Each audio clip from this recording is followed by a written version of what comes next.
நானே உனக்கு கால் பண்ணணும்னு நினைச்சிட்டு இருந்தேன். எனக்கும் கூட மாட வேலை செய்ய ஐடியா சொல்ல ஆள் இருந்தா நல்லா இருக்கும்ல. எல்லாத்துக்கும் கல்யாண பொண்ண தொல்லை பண்ண முடியாது பாரு.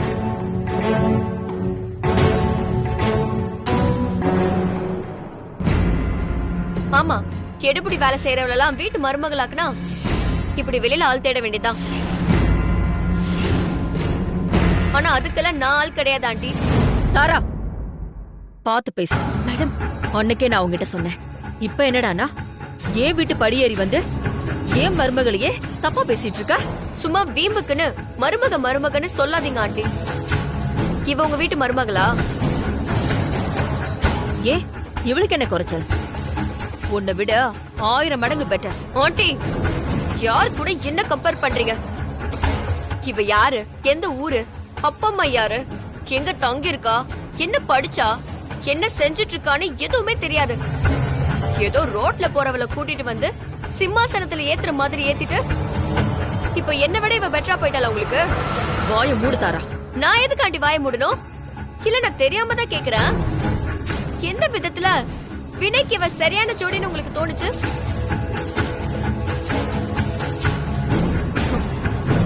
உனக்கு எந்த விதத்துல இவ குறைஞ்சு போயிட்டா அத முதல்ல சொல்லு. அதான் சொன்னனே, எல்லா விதத்திலயும் தான். நீ சொல்றது கரெக்ட் தான் தாரா. இவ யாருன்னு எனக்கு தெரியாது. ஊர் பேர் தெரியாது. எங்க இருந்தா என்ன செஞ்சிட்டு இருந்தான்னு எனக்கு தெரியாது. ஆனா இவ குணத்துக்கு முன்னாடி எல்லாம் நீ எல்லாம் நிக்க கூட முடியாது. உயிருக்கு உயிரா நேசிச்ச பையனை அவனுக்கு ஒரு பிரச்சனைன்னு தெரிஞ்சதும் செருப்ப கழட்டுற மாதிரி கழட்டி விட்டுட்டு போனவன் நீ. ஏன் எல்லாம் தெரிஞ்சும் என்னைக்கும் செஞ்ச உதவிக்காக ஏன் பையனை கட்டிக்கிறேன்னு எங்களுக்காக வந்து நிக்கிறா. இவளை பத்தி தப்பா பேசுறியா?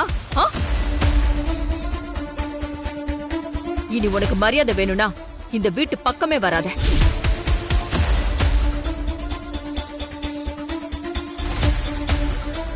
தூக்கி வளர்த்துட்டேனேன்னு பாக்குறேன். இல்லன்னா நடக்கிறதே வேற. வெளியில போடி. போக முடியாது ஆண்டி. நான் ஏன் போகணும்? சரி, நான் சுயநலவாதியாவே இருந்துட்டு போறேன். ஆனா இவ ஒண்ணு தியாகி கிடையாது. காசுக்காக என்ன வேணாலும் பண்ற ஜாதி. என்னடி சொன்ன? மேடம், வேண்டாம் மேடம். நீ சும்மா இருமித்ரா.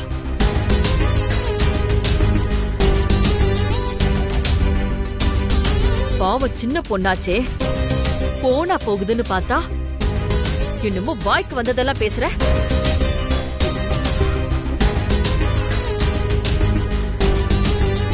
ஏய், நல்லா ஞாபகம் வச்சுக்கோ. இந்த வீட்டுக்கு வந்து நீ என்ன பத்தி பேசுறது ஒண்ணுதான், என் மருமகளை பத்தி பேசுறது ஒண்ணுதான். வெளியில போடி. போடி.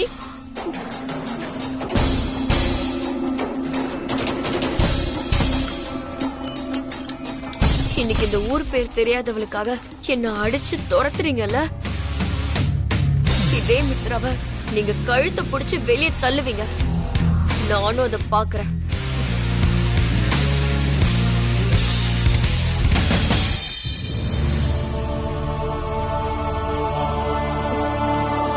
மேடம், மேடம், மேடம், என்னாச்சு? ஒண்ணு இல்லம்மா. மேடம், என்னாச்சுன்னு சொல்லுங்க. பிரஷர் ஜாஸ்தி ஆயிடுச்சுன்னு நினைக்கிறேன். மேடம், உங்களுக்கு ஒண்ணும் இல்லல்ல? மேடம்,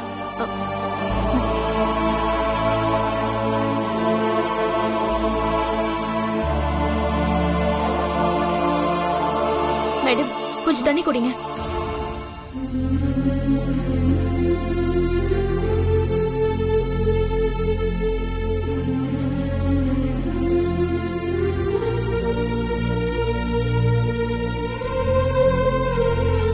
யாரோ என்னமோ சொல்லிட்டு போறாங்க. நீங்க ஏன் மேம் இவ்ளோ டென்ஷன் ஆகுறீங்க? உங்களுக்கு ஏதாவது ஆயிட்டா என்ன செய்யறது? அது எப்படி? உன்னை பத்தி யாரோ என்னமோ சொல்லிட்டு போட்டோன்னு விட முடியும்? அப்புறம் நான் எதுக்கு இருக்கணும்? இவளுக்கெல்லாம் உன்னை பத்தி பேச என்ன தகுதி இருக்கு சொல்லு? நீ என் குடும்பத்தோட குலசாமி, என் பையன் உசுர காப்பாத்த வந்த தேவதை. உன்னை பத்தி எவ்வளவு வந்து கண்டதையும் பேசுவா? என்ன பாத்துட்டு சும்மா இருக்க சொல்றியா? இல்ல மேடம், நீங்க இவ்ளோ பெரிய வார்த்தை சொல்றது எனக்கு ஒரு மாதிரி இருக்கு. நீ எங்களுக்கு செய்யற உதவிக்கு முன்னாடி இதெல்லாம் ஒரு சின்ன வார்த்தை மித்ரா.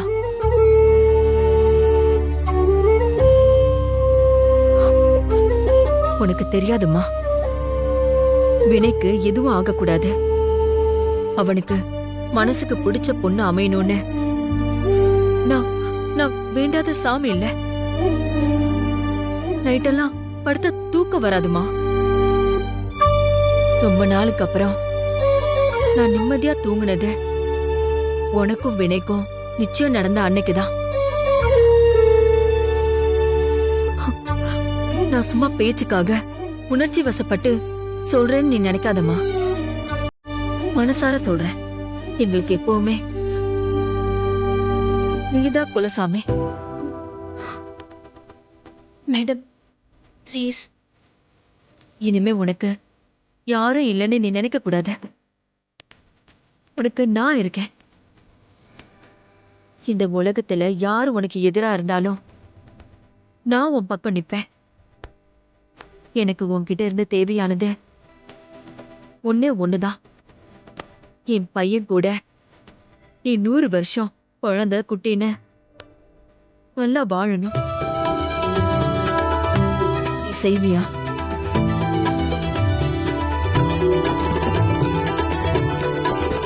கடவுளே, இவங்க வேற என் மேல இவ்ளோ அன்பாவும் நம்பிக்கையாவும் இருக்காங்களே. நான் காசை வாங்கிட்டு கான்ட்ராக்ட் மேரேஜ்க்கு ஒத்துக்கிட்டேன்னு தெரிஞ்சா என்ன ஆகுறது? இவங்க மனசை எப்படி பாடுபடும்? கடவுளே, என்னை ஏன் இப்படி சோதிக்கிற? இன்னும் எத்தனை பேர் நம்பிக்கையை நான் சதைக்கணும்?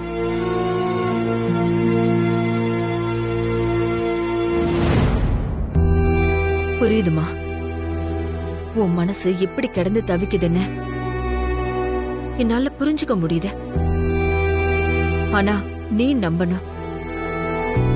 கண்டிப்பா வினையும் நீயும் காலத்துக்கும் சேர்ந்து வாழதான் போறீங்க. நான் பார்க்கதான் போறேன். உனக்கு நான் இருக்கேன் மித்ரா, எப்பவும் இருப்பேன். இனிமே யார் வந்து உன்ன ஊர் பேரு தெரியாதவன்னு சொன்னாலும் பேசாம நிக்காத. நீ தைரியமா சொல்லு, உனக்கு ஒரு குடும்பம் இருக்குன்னு. அப்புறம் நீ என்ன மேடம்லாம் சொல்லாத, அத்தேன்னு சொல்லு. இல்ல வேணாம், அம்மான்னு சொல்லு. அதுதான் சரியா இருக்கும். இனி உனக்கு அம்மா ஸ்தானத்துல நான் இருப்பேன். இந்த அன்புக்கெல்லாம் நான் என்ன கைமாறு செய்யறதுன்னு தெரியலையே. யாருக்கும் தெரியாம கல்யாணம் பண்ணி என்ன பெத்து வளர்த்த என் அப்பா அம்மாவுக்கும் நான் துரோகம் பண்றேன். இப்ப என் மேல இவ்ளோ அன்பு கொட்ற இவங்களுக்கும் நான் துரோகம் பண்றேனே.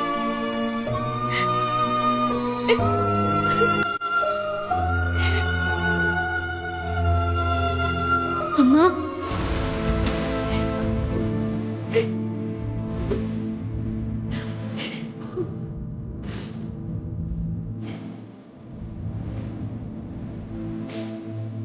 அழாதம்மா. இனி நீ அழவே கூடாது. நான் இருக்கேன் உனக்கு.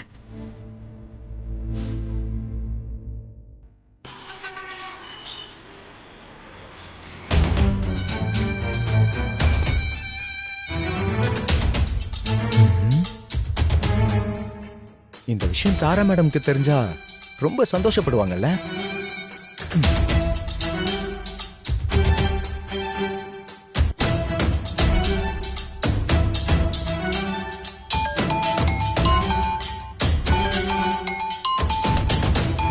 அஸ்வின், சொல்லு அஸ்வின். மேடம், ஒரு குட் நியூஸ். எனக்கு என்ன குட் நியூஸ்? அந்த வினைக்கு நடக்க போற கல்யாணம் நின்னு போச்சுன்னு சொன்னா மட்டும்தான் அது எனக்கு குட் நியூஸ். மத்ததெல்லாம் எனக்கு வெறும் நியூஸ் தான். மேடம் கிட்டத்தட்ட இதுவும் அது மாதிரி ஒரு நியூஸ் தான் மேடம். கல்யாணத்தை ஸ்டாப் பண்றதுக்கு முதல் படியில நம்ம ஏறியாச்சு. ஓ அப்படியா? அப்ப சொல்லு சொல்லு. இது வரைக்கும் தனக்கு யாரும் இல்ல இல்லன்னு கதை விட்டுக்கிட்டு இருந்த மித்ராவோட ஃபுல் ஜாதகம் கிடைச்சிருச்சு. சூப்பர் அஸ்வின், எப்படி கிடைச்சது? கொஞ்ச நாளைக்கு முன்னாடி மித்ராவுக்கு ஃபேக் டாக்குமெண்ட்ஸ் கொடுத்து பேங்க்ல லோன் கேட்டிருந்தான்னு சொன்னேன்ல, அதுல இருந்து அப்படியே நூல் பிடிச்சு போய் கண்டுபிடிச்சிட்டேன். லூசு மாதிரி பேசாத அஸ்வின். நீயே சொல்ற அது ஃபேக் டாக்குமெண்ட்ஸ்னு. அப்புறம் எப்படி அட்ரஸ் மட்டும் கரெக்டா இருக்கும்? கண்டிப்பா தப்பான அட்ரஸ் தான் கொடுத்திருப்பாங்க. இல்ல மேடம், ஒருத்தன் பொய் சொல்றானா அது 100% பொய்யா இருக்காது. கொஞ்சம் உண்மையும் கலந்து இருக்கும். சின்ன சின்ன உண்மைகளை வச்சுதான் இந்த பெரிய உண்மையை கண்டுபிடிச்சிருக்கேன். நீ சொல்ற மாதிரி அது உண்மையா இருந்தாலும் அதை எப்படி நாம நம்புறது? இல்ல மேடம், எனக்கு நம்பிக்கை இருக்கு. இப்போ நான் ஊருக்கு தான் போய்கிட்டு இருக்கேன். அங்க போனா மேடம் யாரு, என்ன குலம், என்ன கோத்திரம்னு எல்லாம் தெரிஞ்சிடும். அப்புறம் இந்த கல்யாணத்தை நிறுத்துறது நமக்கு சாதாரண வேலை.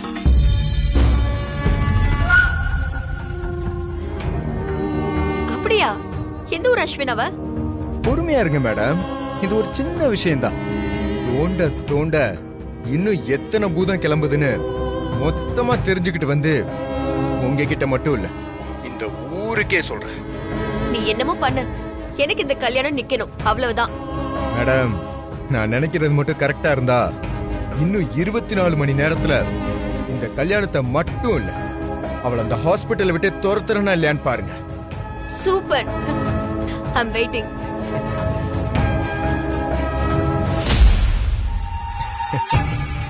உத்தமை வேஷமா போடுற, வர்றண்டி.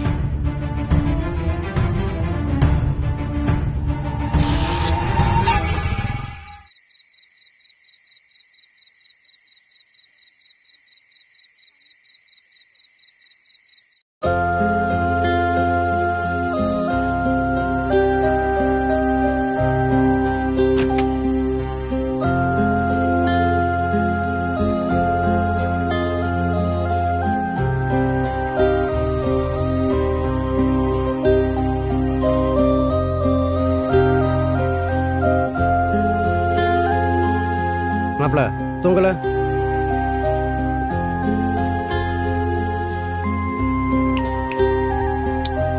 காது கேக்குதுல்ல? கேக்குறேன்ல, தூங்கல? உனக்கு என்ன அவனு இப்போ? எனக்கு எவ்வளவு வேணும், திடீர்னு கேட்டா என்ன கேக்குறதுன்னு தெரியல. இப்போதைக்கு எதுவும் வேணாம், நான் கேட்டதுக்கு பதில் சொல்லு. ஏன் தூங்காம முடிச்சிட்டு இருக்க? அது என்னவா இருந்தா உனக்கு என்ன மாம்சு? என் பிரச்சனை நானும் பாத்துக்கிறேன், நீ போ. என்ன மாப்பிள, ஏன் பிரச்சனை உன் பிரச்சனைன்னு பிரிச்சு பேசுற? உனக்கு என்ன, உனக்காக இந்த வீட்டுல யாரும் இல்லைன்னு தோணுதா? ஆமா, இந்த வீட்டுல எனக்கு யாருமே கிடையாது. நீங்க எல்லாம் ஒண்ணு, நான் மட்டும் தனி. ஆமா, நாங்களாம் கூட்டணி கட்சி, நீ சுயேச்ச பேசுறேன் பாரு. டேய், என்னாச்சு? உனக்கு என்ன பிரச்சனை? கல்யாணம் பண்ணிக்க பிடிக்கல அதானே? இல்ல, எனக்கு வாழவே பிடிக்கலையா? டேய் விட்டா என்ன? சும்மா வாய்க்கு வந்தபடி பேசிட்டு இப்படி எல்லாம் பேசாத மாப்பிள்ள. மனசு கஷ்டமா இருக்குல்ல, வாழை பிடிக்கல அப்படி இப்படின்ட்டு. மாப்பிள்ள, என்னடா பிரச்சனை உனக்கு? உன் மனசுக்கு பிடிச்ச பொண்ணு, நீ நல்லா இருக்கணும்னு நினைக்கிற பொண்ணு, அவளை கல்யாணம் பண்ணிக்க உனக்கு என்னடா பிரச்சனை? என்னடா அப்படி பார்க்குற? உங்களுக்குலாம் நான் சொல்றது கொஞ்சம் கூட புரியவே இல்லைல்ல? ஐயோ மாம்ச, எனக்கு ரொம்ப கஷ்டமா இருக்கியா? என்ன செய்யறதுன்னே தெரியாம தலையெல்லாம் அப்படியே பயங்கரமா வலிக்குதியா? யாரோ என்ன கைகாலெல்லாம் கட்டி போட்ட மாதிரி, என்னால அசைவே முடியாத மாதிரி இருக்கு. ரொம்ப கஷ்டமா இருக்கு மாம்ச. டே மாப்பிள்ள, ஏன்டா இப்படி எல்லாம் பேசுற? நீ நல்லா இருக்கணும் தாண்டா இதெல்லாம் பண்றோம். நெகட்டிவா திங்க் பண்ணாதடா, நல்லதே நடக்கும்னு நம்பு, பாசிட்டிவா திங்க் பண்ணு. நானும் எப்படி பொண்ணு கிடைக்காது, அப்படியே கிடைச்சாலும் ஏதாவது சொல்லி குழப்பி விட்டுறலாம்னு நினைச்சேன். ஆனா மித்ராவே வந்து என்னை கட்டிக்க நிப்பான்னு நான் கனவுல கூட நினைக்கலையா? அதனால என்னடா மாப்ள? ஏய் என்னையா என்ன இப்படி கேக்குற? எப்படியா நான் மித்ராவை கல்யாணம் பண்ணிக்க முடியும்? கழுத்துல தாலி கட்டிதான் கேக்குறான் பாரு, இடிட்டு மாதிரி. டேய் இது பாரு, உங்க அம்மா உனக்கு வர வேண்டிய பொண்ணு எப்படி இருக்குன்னு நினைக்கிறாங்களோ அந்த மாதிரி அந்த பொண்ணு அழகாவும் இருக்கா, அறிவாவும் இருக்கா. இந்த மாதிரி பொண்ணு தேடினாலே கிடைக்க மாட்டாடா. நீ சும்மா பிகு பண்ணிட்டு இருக்க. அதான் மாம்ச நானும் சொல்றேன். மித்ரா மாதிரி ஒரு பொண்ணெல்லாம் யாருக்கும் தேடினாலும் கிடைக்காது. அவ்வளவு நல்ல பொண்ணு. அவ நல்லா இருக்கணும்னு நான் மனசார நினைச்சிருக்கேன், நினைக்கிறேன். நீ சொல்லியா என்ன கல்யாணம் பண்ணிட்டு அவ வாழ்க்கை வீணா போணுமா? வீணையாவும் போகாது, கிட்டாராவும் போகாது. பேசுறான் பாரு, வீணா போகுமா? இதை பாரு, உனக்கு ஒன்றும் ஆகாது. நீ அவளை கல்யாணம் பண்ணிட்டா நீ நல்லா இருப்பா, அவளும் நல்லா இருப்பா. மறுபடியும் சொல்ற, நெகட்டிவா திங்க் பண்ணாத, பாசிட்டிவா திங்க் பண்ணு. புரியுதா? யோ உனக்கெல்லாம் புரியவே புரியாதுல்ல. சிப்பா. ஆமா, உன்ன இதை ஒன்று சொல்லிடு. இப்போ நான் ஒரு 3 கேள்வி கேட்பேன், நீ யோசிக்காம டப்புன்னு பதில் சொல்லணும். யோ அதனே யோசிக்காம எல்லாருமே யோசிச்சு தானே பதில் சொல்லுவாங்க. யோசிச்சு பதில் சொல்றது இங்கிருந்து, அது சரி தப்பு லாபம் நஷ்டம்னு கணக்கு பார்த்து சொல்லும். யோசிக்காம பதில் சொல்றது இங்கிருந்து, அது மனசுக்கு படுறது பட்டுன்னு பதில் சொல்லு. அதனால தான் யோசிக்காம பதில் சொல்லு. சரி கேளு. உனக்கு கல்யாணம் பிடிக்கலையா இல்ல மித்ராவை பிடிக்கலையா? எனக்கு கல்யாணமே பிடிக்கல. ஐயோ, இவன் நான் பொசுக்குன்னு கல்யாணமே பிடிக்காதுன்னு சொல்லிட்டா. உனக்கு மித்ராவை பிடிக்குமா பிடிக்காதா? அவளுக்கு யாருக்கு மனசு பிடிக்காம போகும்? அப்படியே ஸ்டாப். அப்ப அவளை கல்யாணம் பண்ணிக்கோ. யோ ரொம்ப பிடிக்கும் மாம்சு. அதனாலதான் அந்த கல்யாணம் வேண்டாம்னு நினைக்கிறேன்.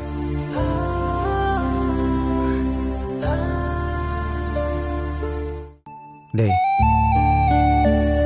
மனசுக்கு பிடிச்சவளோட சேர்ந்து வாழ்ற வாழ்க்கை எல்லாத்துக்கும் அமையாதுடா. உனக்கு அப்படி ஒரு வாழ்க்கை கூடி வருது. அவளை கல்யாணம் பண்ணிக்கிட்டா நல்லா இருப்படா. மாப்பிள டே, நான் சொல்றத கேளுடா.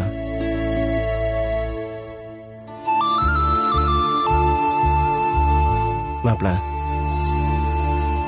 இதுக்கு மேல உனக்கு என்ன சொல்றதுன்னு எனக்கு தெரியலடா.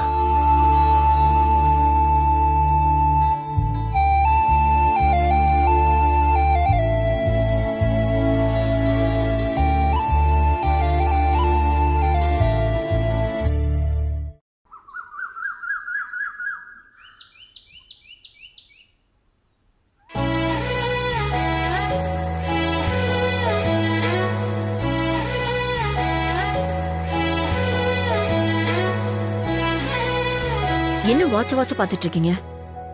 எதுவும் முக்கியமான வேலை இருக்கா? அதெல்லாம் ஒண்ணும் இல்ல வாசுகி, சும்மா பழக்க தோசத்துல பாத்துட்டேன். அது சரி. மித்ரா, டாக்டர், நாம இப்ப எதுக்காக உட்கார்ந்துட்டு இருக்கோம்? தெரியல டாக்டர். அம்மா கூப்பிட்டாங்கன்னு தான் நானும் வந்தேன். ஏங்க, எதுவா இருந்தாலும் நேராவே கேளுங்க. சரி, நான் நேராவே கேக்குறேன். இன்னைக்கு எங்க 2 பேருக்கும் என்ன டாஸ்க்? டாஸ்கா? ஆமா, நீதானே தினமும் நாங்க என்ன செய்யணும்னு லிஸ்ட் போட்டு வச்சு வேலை வாங்குறியே. உங்களுக்கே ஏதாவது பொறுப்பு இருந்தா பரவாயில்ல, நான் எனக்கு என்னன்னு ஜாலியா இருப்பேன். உங்களுக்கு தான் அதெல்லாம் இல்லைன்னு ஆயிப்போச்சு. அப்போ நான் தானே பொறுப்பா இருக்கணும். நானும் உங்களை மாதிரி இருந்துட்டா கல்யாணம் எப்படி நடக்கும்? சரி சரி, இப்ப நான் என்ன தப்பா கேட்டுட்டேன்? விடு விடு, அதோ வந்துட்டாரே. வாங்க மேடம். வாங்க. ஏன் இவ்ளோ லேட்டு? இல்ல மேடம், வர்ற வெள்ள கொஞ்சம் டிராபிக். எல்லாத்தையும் கொண்டு வந்துட்டீங்களா? அதெல்லாம் கொண்டு வந்துட்டேன் மேடம், கீழ இருக்கு. சரி, போய் எடுத்துட்டு வாங்க. சரி மேடம்.